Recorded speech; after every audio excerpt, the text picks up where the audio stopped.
Good afternoon. I'm Jess De Los Santos and this is One News Now. The Senate Finance Committee has discussed several changes being pushed by senators on the proposed national budget for 2022. To tell us more about this, we have Mean Los Baños joining us live from Mandaluyong. Mean, what were the adjustments made in next year's national budget? Hi, Jess. Good afternoon. Senate Committee on Finance Chairman Senator Sonny Angara called the 2022 national budget as a COVID recovery budget. This because of the augmentations for the health-related expenses. Senator Angara will discuss the content of the Senate's 2022 national budget this afternoon, which will be tackled in the plenary starting tomorrow.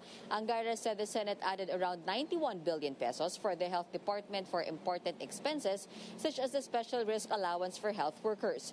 This was not originally included in the National Expenditures Program and from the House version of the budget. Angara said they added 51 billion pesos for the SRAs, while the budget for vaccines, including booster shots, is at 61 billion pesos. This means that the DOH budget increased to 226 billion pesos from 101 billion pesos last year. Senate also allocated budget for the Transportation Department to help motorists amid the series of fuel price hikes. They also increased the budget for the Education Department and the Commission on Higher Education in preparation for the face-to-face classes next year. On the other hand, some agencies like the NTF-LCAC suffered huge cuts. From its original 28 billion pesos, the task force now has a budget of only 4 billion pesos. Angara explained that they did not receive any reports on how the NTF-LCAC utilized their funds last year or this year, so they could not determine if their programs were a success or not. Senate also added a provision where the Budget Department's procurement service will only have until the end of 2023 to use the funds for bidding starting next year.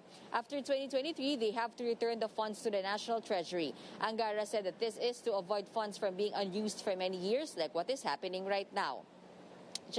Senator Angara said that they plan to finish the plenary debates and amendments by the last week of November and to pass or ratify the national budget by the second week of December. Jess? Okay, they have a strict timeline there, at least, or a very tight timeline. Thank you very much for your updates. Mean Los Baños reporting live from Mandaluyong. Now, Interior Secretary Eduardo Año says local chief executives can lift the mandatory use of face shields in their localities. Año said mayors have the power to enact ordinances based on the local government code. This means that the order of some LGUs to scrap face shield requirements cannot be considered null and void, contrary to an earlier statement made by Palace spokesman Harry Roque.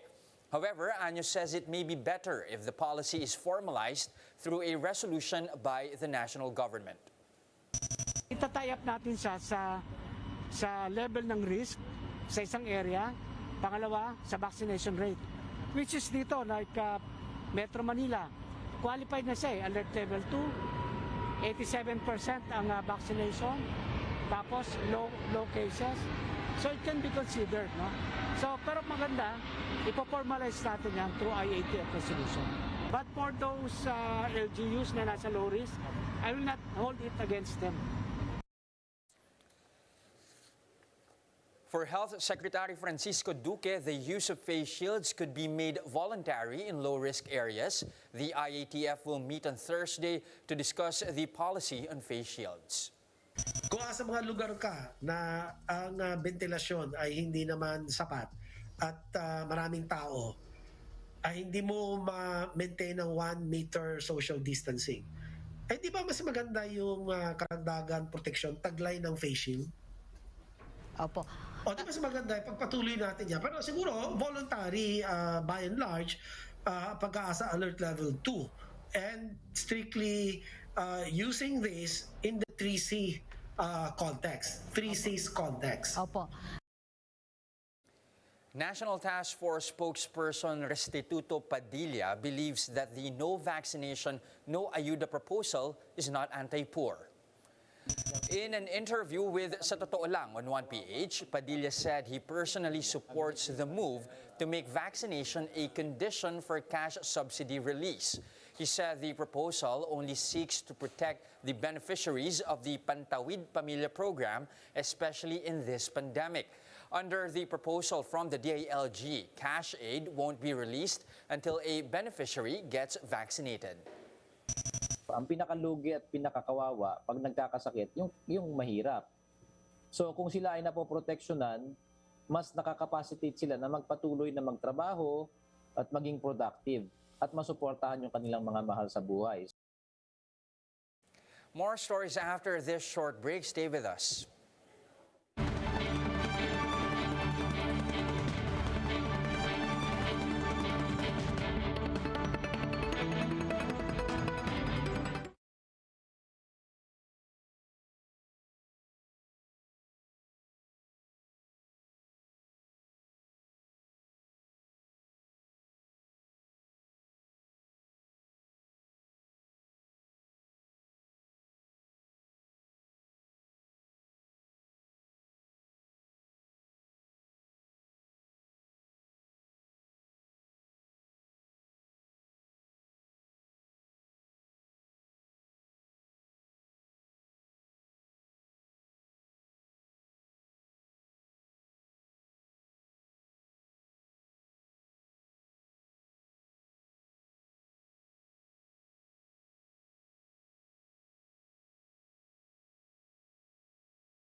You're still watching One News Now. I'm Jess De Los Santos. The Education Department is gearing up for the pilot face-to-face classes in select areas. For the details, Jen Calimon is reporting live from Malabon City. Jen, how are preparations so far? Yes, the DepEd has completed the list of 100 public schools for the pilot run of face-to-face classes starting November 15.